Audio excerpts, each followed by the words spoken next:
just where he was. When the giant came across him, he stood still and looked at the prince for a little. Then he took him up in his arms and carried him home to his house, and was exceedingly kind to him. He gave him to his wife, saying he had found this child in the wood, and she could have it to help her in the house. The old woman was greatly pleased, and began to fondle the prince with the utmost delight. He stayed with them, and was very willing and obedient to them in everything, while they grew kinder to him every day. One day the giant took him round, and showed him all his rooms, except the parlor. This made the prince curious to have a look into it, thinking there must be some very rare treasure there. So one day, when the giant had gone into the forest, he tried to get into the parlor, and managed to get the door open halfway. Then he saw that some living creature moved inside, and ran along the floor towards him and said something, which made him so frightened that he sprang back from the door and shut it again. As soon as the fright began to pass off, he tried it again, for he thought it would be interesting to hear what it said, but things went just as before with him. He then got angry with himself, and summoning up all his courage, tried it a third time, and opened the door of the room and stood firm.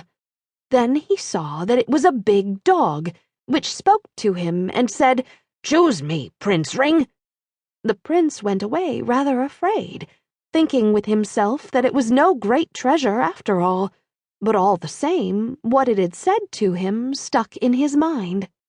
It is not said how long the prince stayed with the giant, but one day the latter came to him and said he would now take him over to the mainland out of the island, for he himself had no long time to live.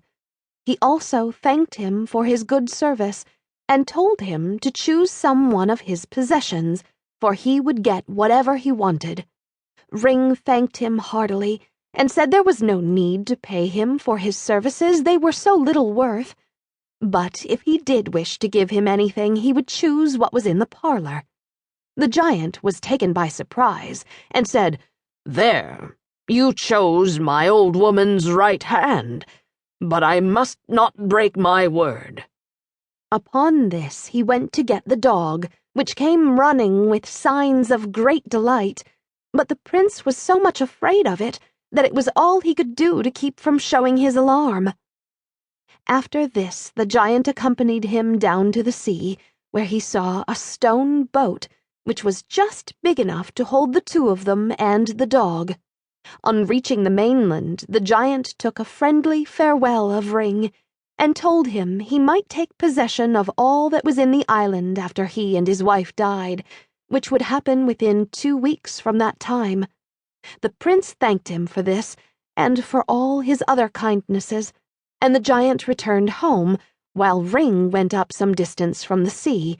But he did not know what land he had come to, and he was afraid to speak to the dog. After he had walked on in silence for a time, the dog spoke to him and said, "You don't seem to have much curiosity, seeing you never ask my name." The prince then forced himself to ask, "What is your name?" "You had best call me Snati-Snati," said the dog. "Now we are coming to a king's seat, and you must ask the king to keep us all winter, and to give you a little room for both of us." The prince now began to be less afraid of the dog. They came to the king and asked him to keep them all the winter, to which he agreed.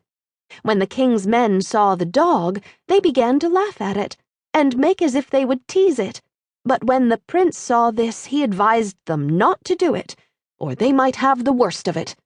They replied that they didn't care a bit what he thought. After Ring had been with the king for some days, the latter began to think there was a great deal in him, and esteemed him more than the others. The king, however, had a counselor called Red, who became very jealous when he saw how much the king esteemed Ring, and one day he talked to him, and said he could not understand why he had so good an opinion of this stranger, who had not yet shown himself superior to other men in anything. The king replied that it was only a short time since he had come there,